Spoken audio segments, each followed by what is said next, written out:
Very good evening class. Welcome to our YouTube channel RPSC bio academy. हम जो chapter पढ़ रहे थे वो पढ़ रहे थे इलेक्ट्रोफोरेसिस, और इलेक्ट्रोफोरेसिस में हम क्या पढ़ रहे थे?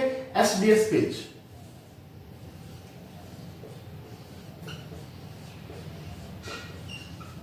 Sodium dodecyl sulphate polyacrylamide gel electrophoresis के बारे में पढ़ रहे थे। कल हमने एक चीज देखी, जैसे ये मान लीजिए एक प्रोटीन की स्ट्रक्चर है और यहां पर क्या था? डाइसल्फाइड बॉन्ड है। सबसे पहले रिड्यूसिंग एजेंट बीएमई ने, बीटा मार्केप्टो एथेनॉल ने यहां पर काम किया था। किसने? रिड्यूसिंग एजेंट ने।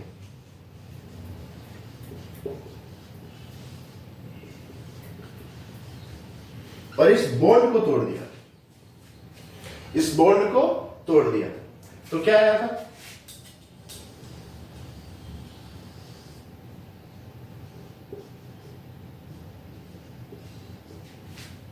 फिर किसने काम किया था?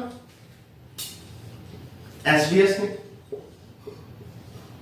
एक तो इसने फोल्डिंग नहीं होने दी थी और दूसरा यहां पर नेगेटिव चार्ज डाल दिया इस प्रकार, uniform negative charge.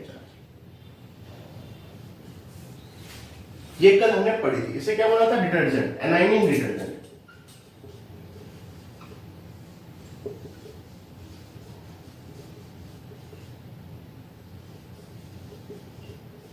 Anionic detergent या एनाइनिक डोनर।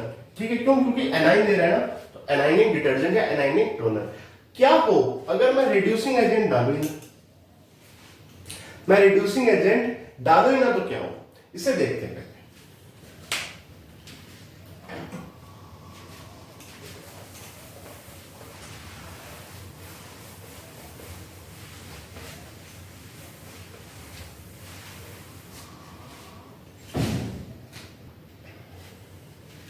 देखिए, मैंने 4 मॉलिक्यूल लिए या 4 प्रोटीन लिए, ए, बी, सी और डी, अपनी मर्जी से ली। ठीक है, इनका मॉलिक्यूलर वेट कितना था? 10 डाल्टन। मैं अपनी मर्जी से मान रहा हूं 20 डाल्टन, 30 डाल्टन और 40 डाल्टन। ठीक, इस प्रकार इसका मॉलिक्यूलर वेट था। अब मैंने क्या किया? इन चारों प्रोटीन को, इन चारों प्रोटीन को पहले यूरिया और हीट से ट्रीट किया। ठीक है, फिर जो भी आया मेरे पास उसको किससे ट्रीट किया? एसडीएस से ट्रीट किया और इसका इलेक्ट्रोफोरेसिस करवाया। इसका क्या करवाया? इलेक्ट्रोफोरेसिस करवाया। तो रिजल्ट क्या मिलेगा?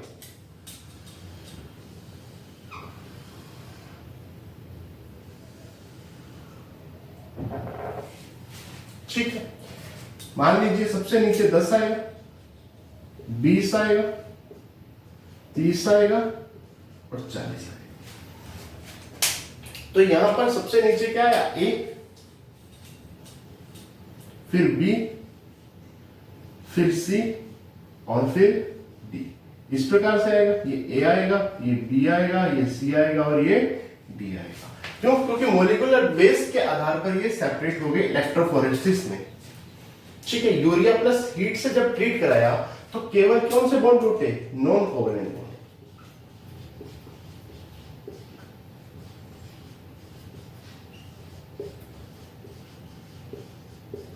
नॉन कोवेलेंट बॉन्ड ब्रेक हुए। और कैसा एनवायरनमेंट है ये? है नॉन रिड्यूसिंग एनवायरनमेंट।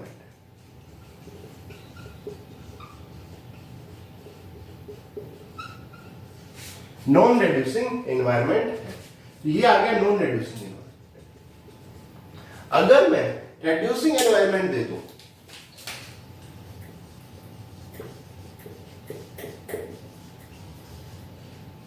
यानी बी एम ई से रिएक्शन करवा दूं, बीटा मार्केप्टो एथेनॉल से रिएक्शन करवा दूं, अब क्या होगा? वही इलेक्ट्रोफोरेसिस किया,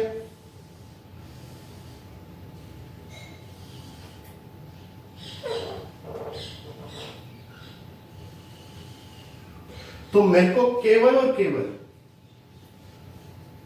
जो 10 डाल्टन के बैंड थे वही मुझे बाकी बैंड ही नहीं है। ऐसा क्यों हुआ? क्योंकि रिड्यूसिंग एजेंट या बीएमई ने जो डाइसल्फाइड बॉन्ड थे उनको ब्रेक किया। मान लीजिए 40 यूनिट का डी था, डी कितना था? 40 डाल्टन का था। ठीक है, जब डी को देखा गया ना तो क्या मिला हमें? ये बड़ा डी है। ठीक है, इस डी की 4 इस प्रकार से स्ट्रक्चर है। ये भी 10 डाल्टन की है, ये भी 10 डाल्टन की है, ये भी 10 डाल्टन की है, ये भी 10 डाल्टन की है। यानी जो डी हमें 40 डाल्टन का दिख रहा है उसकी 4 सब यूनिट है, और चारों सब यूनिट एक जैसी है। 4 सब यूनिट है और चारों सब यूनिट कैसी है? एक जैसी है। ठीक है, और ये 10 डाल्टन की 4 यूनिट्स है। जब हमने रिड्यूसिंग एजेंट या बीएमई को डाला तो हमने क्या किया? सब यूनिट की स्ट्रक्चर की स्टडी कर ली। जब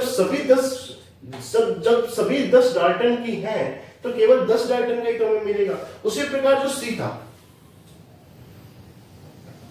वो भी 10 डाल्टन का ही था, और उसकी कितनी सब यूनिट थी? 3 सब यूनिट थी। 10 डाल्टन की 3 सब यूनिट थी। बी था, उसका भी 10 डाल्टन की 2 यूनिट थी, और एक तो 10 डाल्टन था ही। तो हमें केवल 10 डाल्टन वाले बैंड्स ही प्राप्त हुए, क्योंकि जैसे ही हम रिड्यूसिंग एनवायरनमेंट डालेंगे या बीएमई डालेंगे तो ये डाइसल्फाइड बॉन्ड को ब्रेक करेगा।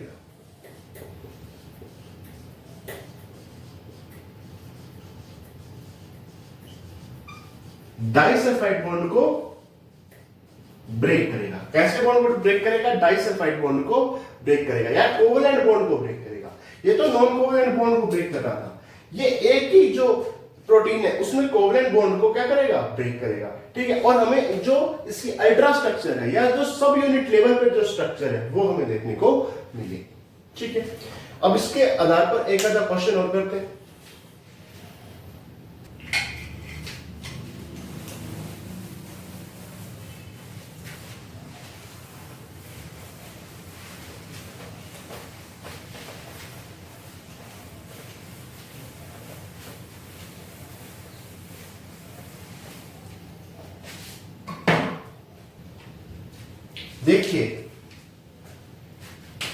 देखिए मान लीजिए कोई प्रोटीन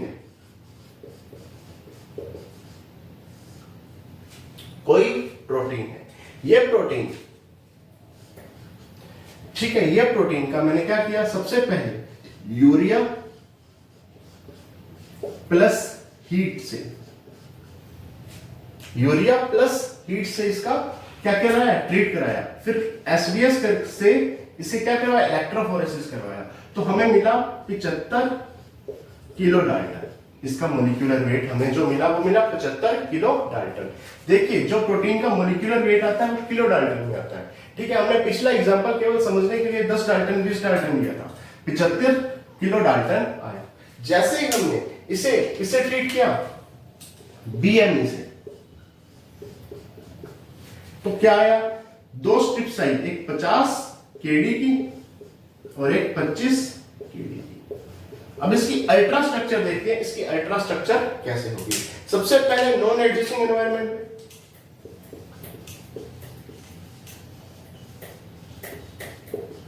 नॉन रिड्यूसिंग क्यों? क्योंकि बीएमई नहीं डाला। तो नॉन रिड्यूसिंग एनवायरनमेंट में हमें 75 केडी का एक बैंड मिला।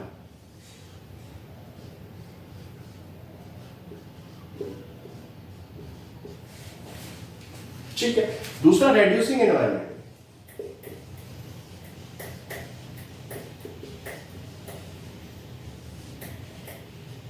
रिड्यूसिंग एनवायरनमेंट में जब मैं रिड्यूसिंग एनवायरनमेंट की बात करूंगा, देखो तब हमें 2 बैंड मिले,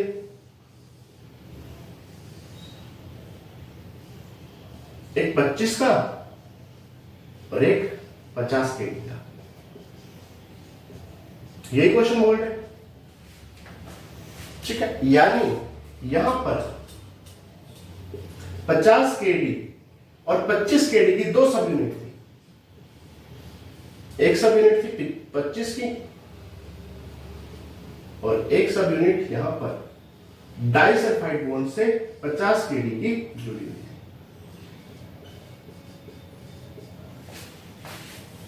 ठीक, तो ये इसकी अल्ट्रा स्ट्रक्चर या सब यूनिट की स्ट्रक्चर्स आ गई कि हम जब सब यूनिट पर इसकी स्टडी करेंगे तो ये कैसा दिखेगा, कब दिखेगा, जब रिड्यूसिंग एनवायरनमेंट होगा। ठीक है,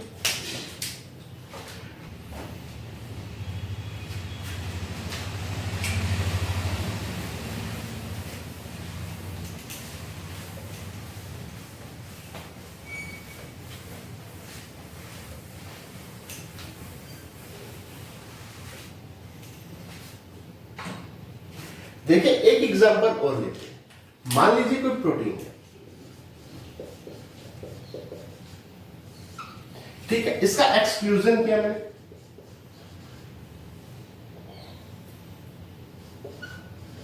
जैसे इस प्रोटीन का एक्सक्लूजन किया तो मुझे पता चला कि ये जो प्रोटीन है ना ये 75 किलो डाल्टन है। ठीक, फिर इस प्रोटीन के साथ क्या किया, नॉन रिड्यूसिंग एनवायरनमेंट में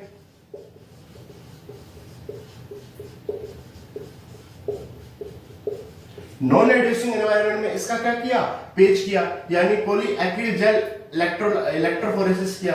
तो इसका जो सब यूनिट्स आई वो कैसी आई, एक 50 केडी की और एक 25 केडी की। और जब रिड्यूसिंग एनवायरनमेंट में किया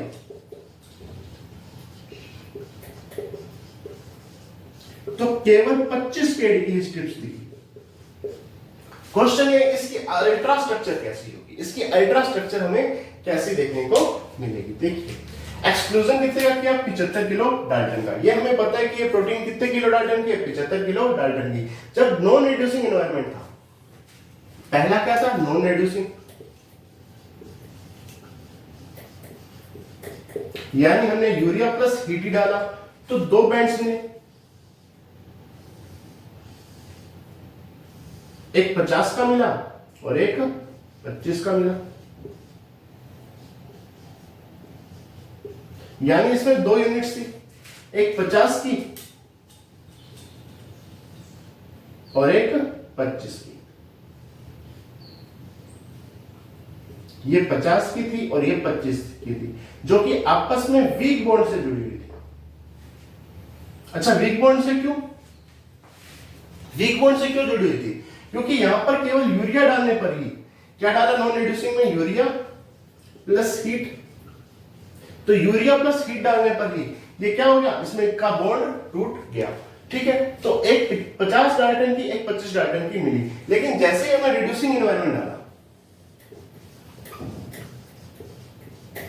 तो हमें अल्ट्रा स्ट्रक्चर पता चलेगी। अल्ट्रा स्ट्रक्चर में हमें क्या पता चलेगा, ये जो 50 केडी की यूनिट है ये एक नहीं बल्कि डाइमर है, ये दो 25-25 का आपस में मिलकर बना हुआ है।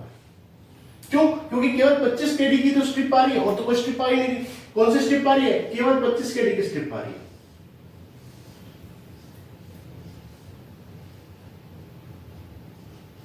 पच्चीस केडी की स्ट्रिप्स आ रही है, देख लो, रिड्यूसिंग में केवल 25 केडी की स्ट्रिप्स आ रही है, यानी ये जो 50 है ये 50 भी नहीं है, ये बल्कि डाइमर है।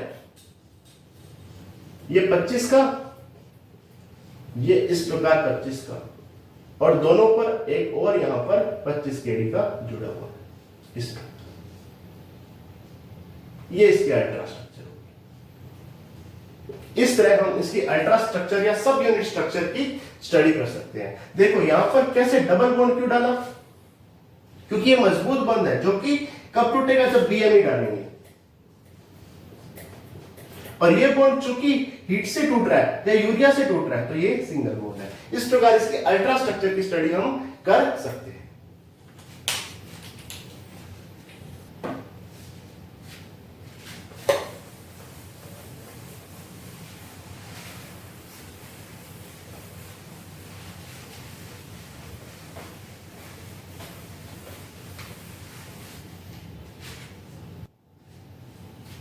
देखिए एसडीएस पेज के बाद अब हम नंबर 2 पे चलते हैं।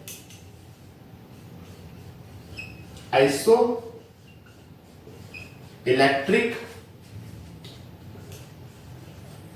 Focusing page, iso electric focusing page पे चलते हैं। ठीक है, अगर इसकी बात की जाए, देखिए सबसे पहले यहां पर आएगा आइसो इलेक्ट्रिक पॉइंट।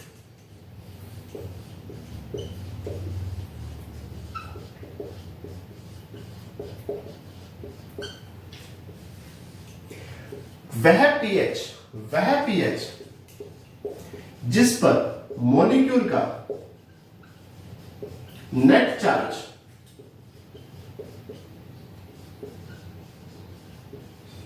क्या हो जाए, जीरो, क्या कहलाता है, आइसोइलेक्ट्रिक पॉइंट कहलाता है। आइसोइलेक्ट्रिक पॉइंट है क्या, वह पीएच जहां पर मॉलिक्यूल का नेट चार्ज क्या हो जाए, जीरो हो जाए, क्या कहलाता है, आइसोइलेक्ट्रिक पॉइंट कहलाता है। हमने कल देखा था ग्लाइसिन के लिए आइसोइलेक्ट्रिक पॉइंट क्या था, 5.8 था। जैसे जैसे ये बढ़ता था यानी पीएच बढ़ती थी तो ये नेगेटिव चार्ज होता था, यानी जब पी आई इक्वल है पी एच के तो कोई चार्ज नहीं आएगा। नेट चार्ज कितना होगा, जीरो। वही तो लिखा है कि पीएच का वो मान जहां मॉलिक्यूल का नेट चार्ज जीरो होता है, आइसोइलेक्ट्रिक पॉइंट कहलाता है, आइसोइलेक्ट्रिक पॉइंट कहलाता है। ठीक है, आगे चले, दूसरा है पी आई। अगर पी आई ज्यादा हो पीएच से, पी आई क्या हो, ज्यादा हो, तो कैसा चार्ज आएगा, पॉजिटिव चार्ज आएगा। कैसा चार्ज आएगा, पॉजिटिव चार्ज आएगा। यदि पी आई कम हो और पी एच ज्यादा हो तो कैसा चार्ज आएगा, नेगेटिव चार्ज आएगा। याद करो, ग्लाइसिन को जब 8.8 पीएच पे डाला था, ग्लाइसिन को जब 8.8 पीएच पे डाला था तो नेगेटिव चार्ज ज्यादा आ गया था, जिस कारण से ग्लाइसिन आगे आ गई थी। किसके, प्रोटीन और एसडीएस के ग्लाइसिन क्या आ गई थी, आगे आ गई थी। तो यही कॉन्सेप्ट यहां पर। ठीक, अब आगे चलते हैं।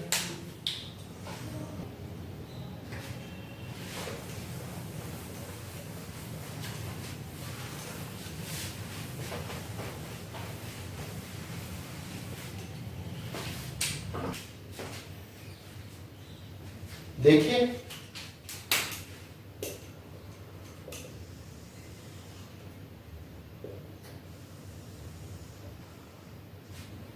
ये होती है IPG strips,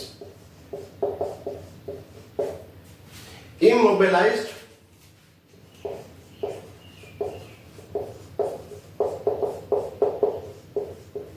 pH gradient strips, immobilized pH gradient strips, IPG strips।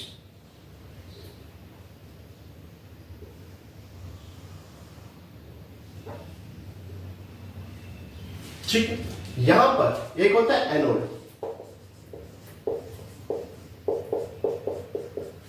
एक होता है कैथोड। इस पे जो जेल होती है वो पॉलीएक्रिल एमाइड जेल भी होती है, इसीलिए ये क्या है, पेज है, पेज का दूसरा प्रकार है। ठीक, यहां तक समझ में आ गया।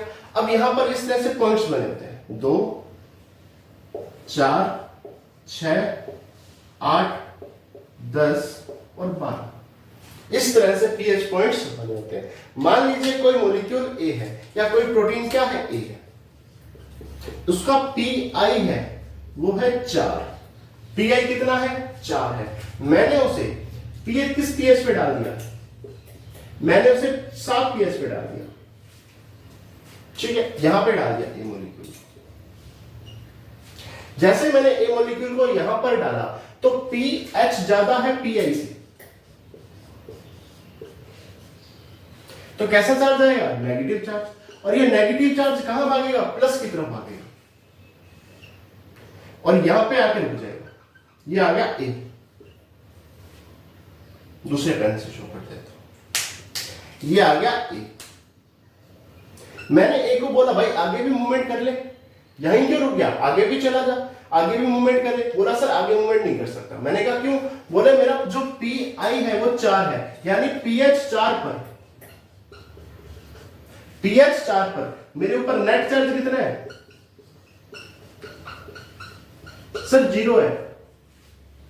जैसे ही नेट चार्ज 0 हुआ मैं मूवमेंट कर ही नहीं सकता, क्योंकि मूवमेंट पॉजिटिव और नेगेटिव के कारण तो हो रही है और मेरे ऊपर चार्ज ही नहीं है, तो मैं क्यों यहां पर मूवमेंट करूं। तो यहां पर नेट चार्ज कितना हो गया, 0 हो गया। इसीलिए ये 4 पर आकर रुक जाएगा। उसी तरह मैंने कोई मॉलिक्यूल लिया बी, मॉलिक्यूल क्या लिया बी, इसका पीआई था 6, पीआई क्या था 6, और मैंने पीएच किस पे डाल दिया 2 पे डाल दिया। जैसे यहां पर पी आई ज्यादा हुआ पीएच से, पी आई ज्यादा हुआ किससे पीएच से, तो कौन सा चार्ज आएगा पॉजिटिव चार्ज। देखो उसका पीआई तो था 6 और पीएच मैंने 2 पे डाल दिया, यानी मैंने यहां पे डाल दिया, तो कैसा चार्ज आएगा पॉजिटिव चार्ज आएगा। और पॉजिटिव चार्ज कहां मूवमेंट करेगा नेगेटिव की तरफ, इसने मूवमेंट शुरू कर दी इस तरह, और 6 पे आके रुक गया। मैंने इससे पूछा, मैंने कहा भाई आगे मूवमेंट और कर ले, कहता नहीं सर आगे मूवमेंट नहीं करूंगा। मैंने कहा क्यों, कहता सर मेरा पीआई 6 है, 6 पीआई पर मेरा नेट चार्ज कितना हो जाएगा 0 हो जाएगा। जब नेट चार्ज 0 हो गया, क्योंकि मूवमेंट हो क्यों रही है, एक तरफ प्लस है एक तरफ माइनस है, तो यहां पर जो सेपरेशन हो रहा है ऑन द बेसिस ऑफ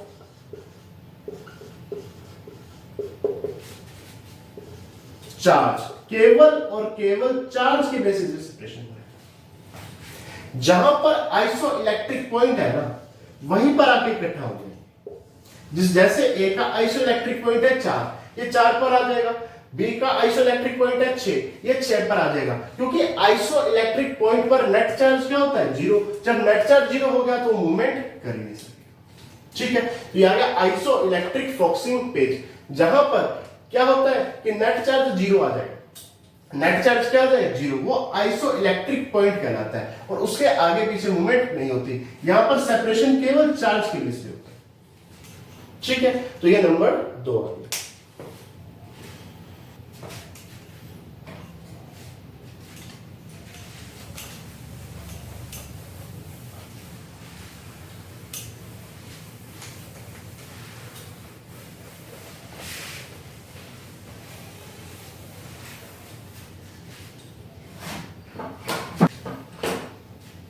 देखिए नंबर 3 पे है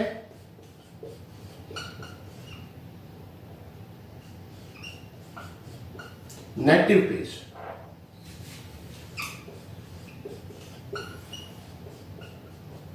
नेगेटिव पेज का मतलब होता है कि जो मॉलिक्यूल है वो ओरिजिनल स्टेट में हो, जो मॉलिक्यूल है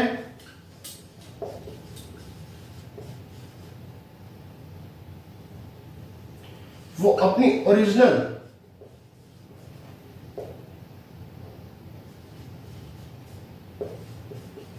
स्टेट में सेपरेट हो। ओरिजिनल स्टेट जो उसकी ओरिजिनल अवस्था है, ठीक है, उसी में क्या करना सेपरेट करना। मान लीजिए कोई एंजाइम है, इसे बीएमई से ट्रीट करवा दिया, बीटा मार्केप्टो एथेनॉल से ट्रीट करवा दिया, ठीक है, तो उसके डाइसल्फाइड बॉन्ड टूट गए। डाइसल्फाइड बॉन्ड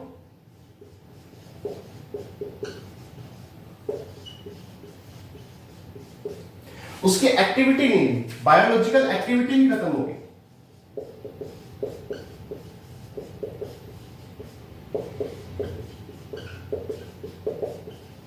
अब क्या करेंगे, जब उसकी बायोलॉजिकल एक्टिविटी ही खत्म होगी, अब क्या करेंगे उसको सेपरेट करके, फिर तो सेपरेशन का कोई काम ही नहीं है, क्योंकि हमें उसकी बायोलॉजिकल एक्टिविटी चाहिए थी और वो इसने खत्म ही कर दी। या एसडीएस से ट्रीट करवाने पर उसकी क्या स्ट्रक्चर में चेंज आ गया, कुछ भी आ गया, तो हमें उसकी ओरिजिनल जो स्टेट है या नेटिव स्टेट है, नेटिव का मतलब होता है ओरिजिनल, ओरिजिनल स्टेट में सेपरेट करना। ठीक है, यहां पर भी पेज का मिलेंगे, यानी पॉली एक्रिल जेल लेंगे, पॉली एक्रिल एमाइड जेल लेंगे, और उस जेल के बेस पर ही इसे क्या करेंगे सेपरेट करेंगे। यहां पर सेपरेशन किस किस बेस पे होगा, देखो यहां पर चार्ज भी यूनिफॉर्म नहीं है, चार्ज भी अलग अलग है, क्योंकि एसडीएस से ट्रीट नहीं करवाया, तो यहां पर सेपरेशन एसडीएस के कारण होगा, यानी चार्ज के बेस पे भी होगा, क्योंकि एसडीएस क्या करेगा यूनिफॉर्म चार्ज लगा देगा। हमने एसडीएस पे से ट्रीट ही नहीं करवाया, तो सेपरेशन चार्ज के बेस पे भी होगा, मॉलिक्यूलर वेट के बेस पे भी होगा,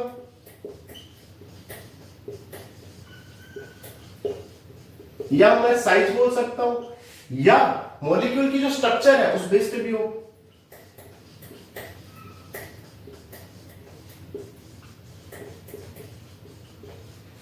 मॉलिक्यूल की जो स्ट्रक्चर है उस बेस पे भी होगा।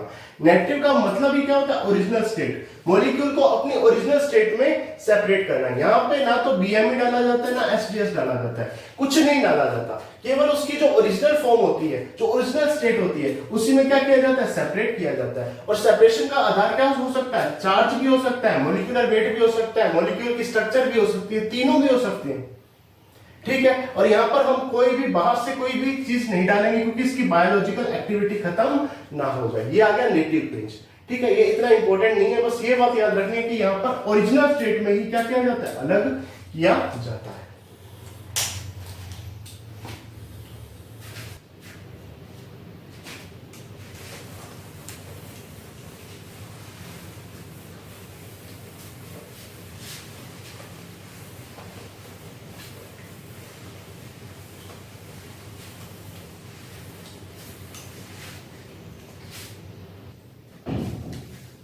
देखिए ये क्वेश्चन ग्रेड 1 2015 में आया हुआ है, यानी आरपीएससी फर्स्ट ग्रेड 2015 में आया हुआ है। इन एसडीएस स्टेज में जो सोडियम डूडेसिल सल्फेट है यानी एसडीएस है, वो provides an overall charge to protein. वो प्रोटीन को कौन सा चार्ज प्रोवाइड करवाता है? ओवरऑल कौन सा चार्ज प्रोवाइड करवाता है? न्यूट्रल नहीं, पॉजिटिव नहीं, नेगेटिव चार्ज। ठीक है, ये आरपीएससी फर्स्ट ग्रेड 2015 में आया हुआ क्वेश्चन है।